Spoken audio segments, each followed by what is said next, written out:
Jakarta, kota yang tidak pernah tidur. Di balik hiruk-pikuk ibu kota, berdiri tegak sebuah firma hukum ternama, Pradana Associates. Pemiliknya, Renard Pradana, adalah sosok yang dikenal luas, pengacara jenius, dingin, tak terkalahkan di ruang sidang.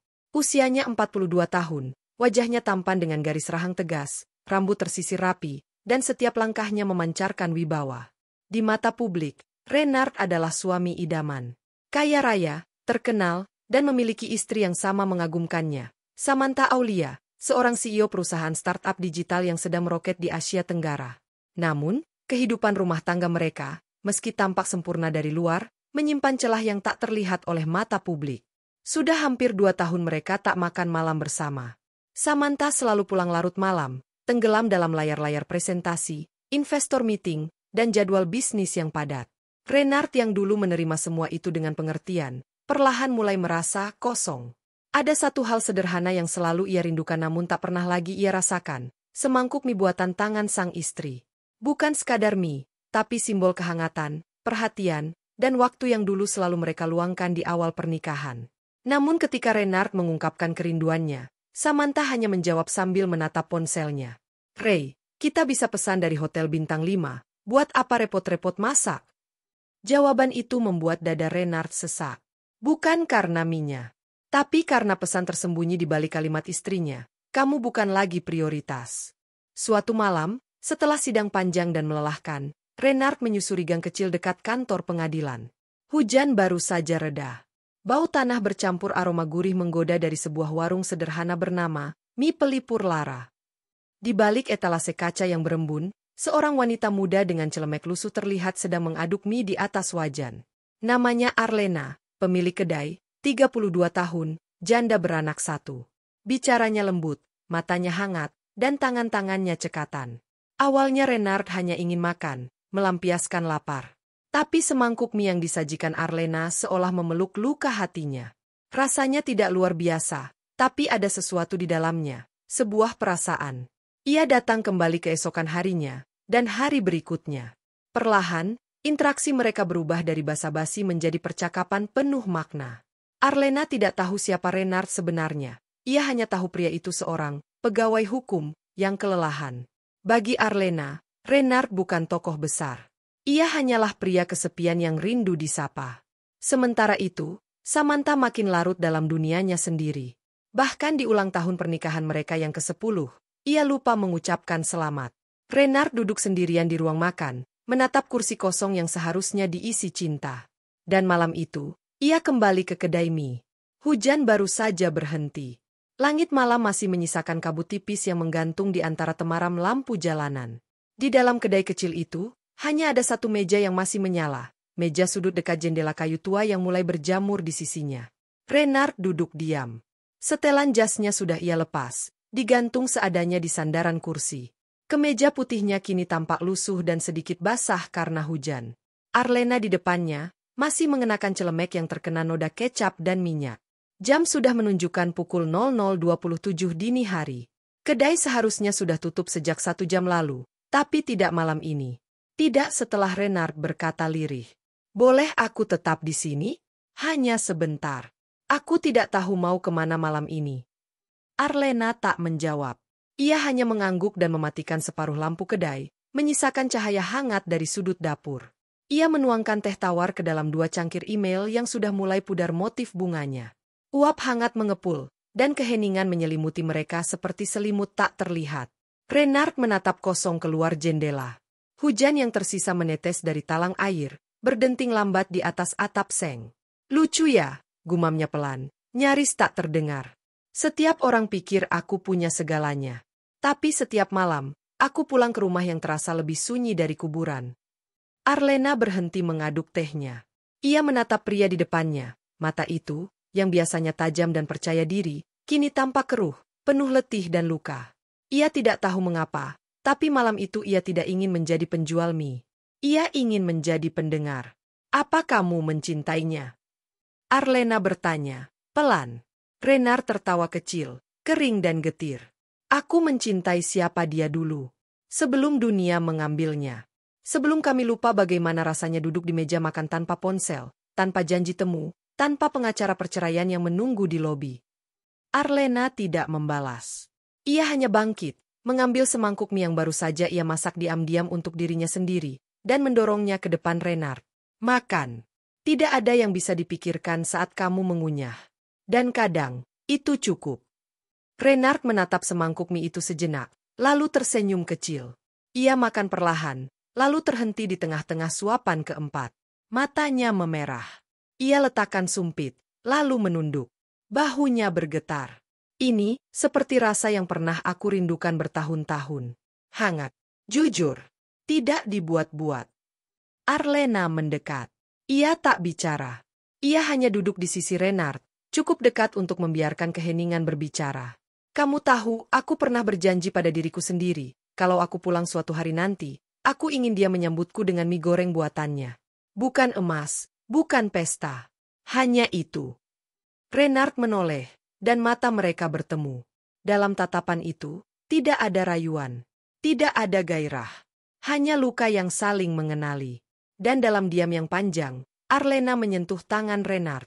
Ia menggenggamnya, tidak untuk mengajak, tapi untuk meyakinkan bahwa seseorang masih peduli.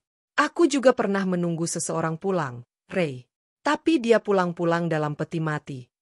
Renard terkejut. Tapi ia tidak bertanya. Ia tahu, rasa sakit tidak selalu perlu dikuliti dengan kata-kata.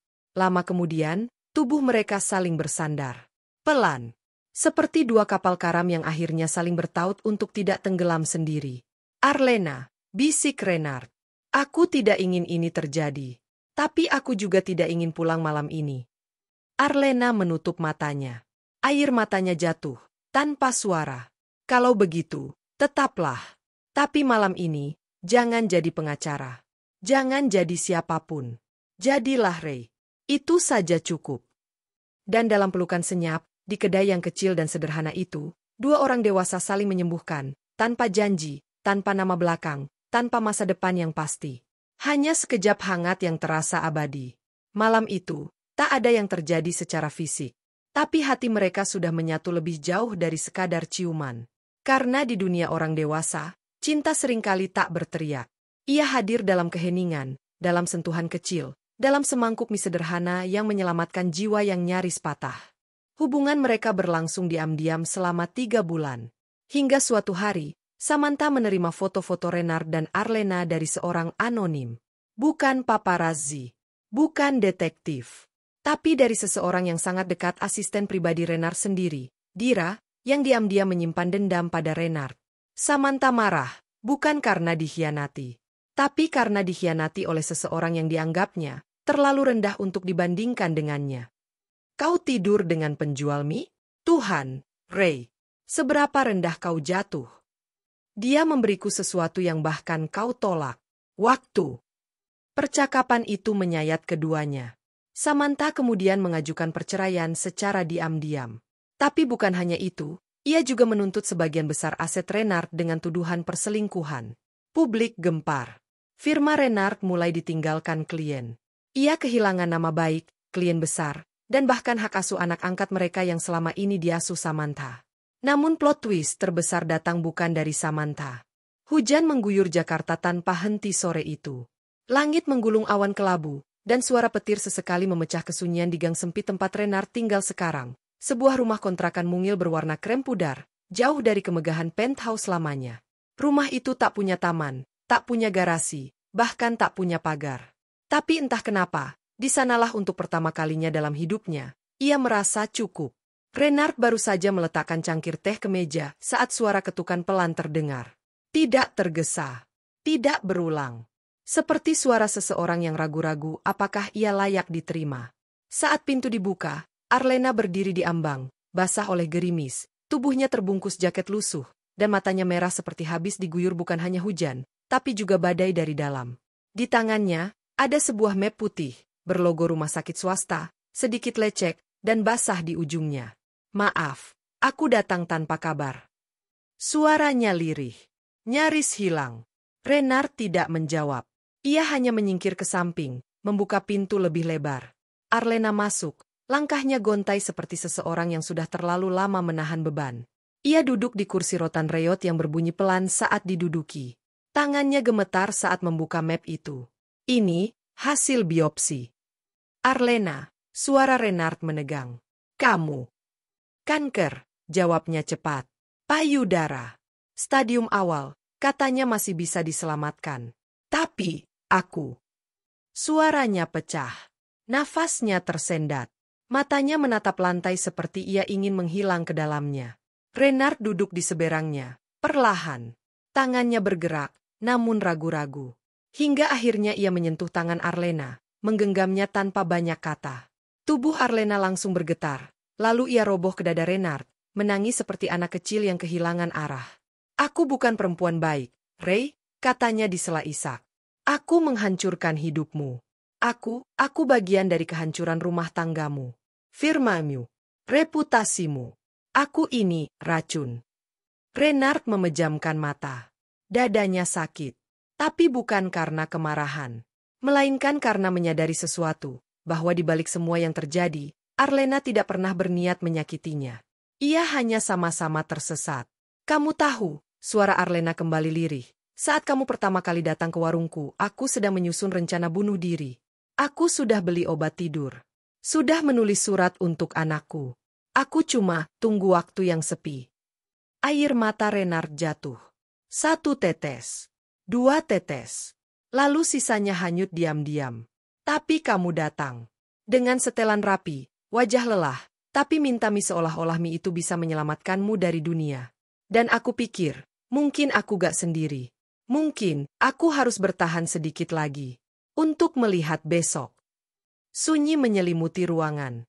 Hanya suara hujan di luar yang terus berdetak seperti detak jantung dunia yang enggan berhenti meski semuanya tampak tak adil.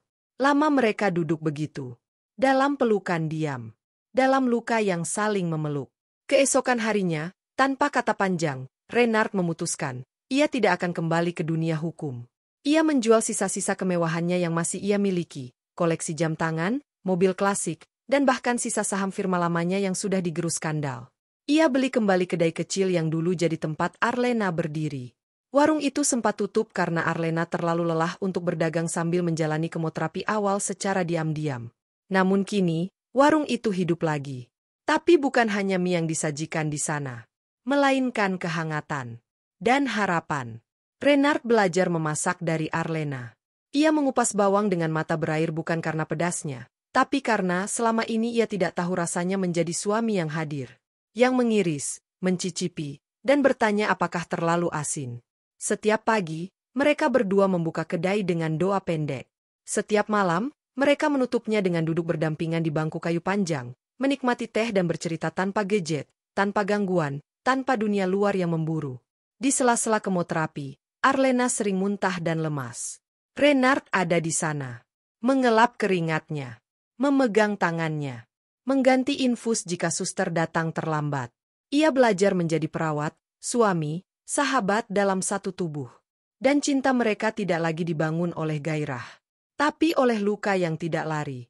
Oleh kehadiran yang tak pergi. Suatu malam, setelah hari yang panjang, Arlena duduk bersandar di dinding dapur, kepalanya di bahu Renard. Ia masih lelah, matanya sayu, tubuhnya mulai kurus. Ray, bisiknya. Kalau aku pergi duluan, kamu jangan tutup kedainya ya. Aku pengin orang lain juga nemu tempat ini, kayak aku nemu kamu. Renard tidak menjawab. Ia hanya menarik tubuh Arlena lebih dekat, dan memeluknya seolah peluk itu bisa menunda waktu. Ia tahu Arlena bicara tentang kemungkinan yang nyata. Tapi malam itu, ia tidak bicara tentang kematian. Ia hanya membisikkan satu hal. Kamu gak akan pergi sendiri. Dan selama aku di sini, kamu gak akan merasa sendirian lagi. 5 tahun kemudian, kedai mie pelipur lara menjadi viral karena kisah cinta di baliknya. Renard yang kini dikenal sebagai mantan pengacara ternama yang memilih hidup sederhana, sering diwawancarai media. Tapi ia selalu menolak menyalahkan masa lalunya. Samantha? Ia menikah dengan seorang pengusaha muda dari Silicon Valley, namun pernikahan mereka hanya bertahan 2 tahun. Dalam sebuah wawancara, ia mengaku menyesal. Bukan karena kehilangan Renard, tapi karena kehilangan kesempatan menjadi hadir. Arlena berhasil sembuh. Di hari ulang tahunnya ke-38, ia membuka cabang kedua dari kedai mie mereka. Dan di atas etalase kaca tertulis, resep ini lahir dari kesepian, tapi rasanya disempurnakan oleh cinta. Renard tersenyum melihat Arlena tertawa bersama anaknya. Ia bukan lagi pengacara hebat, tapi ia merasa lebih utuh dari sebelumnya.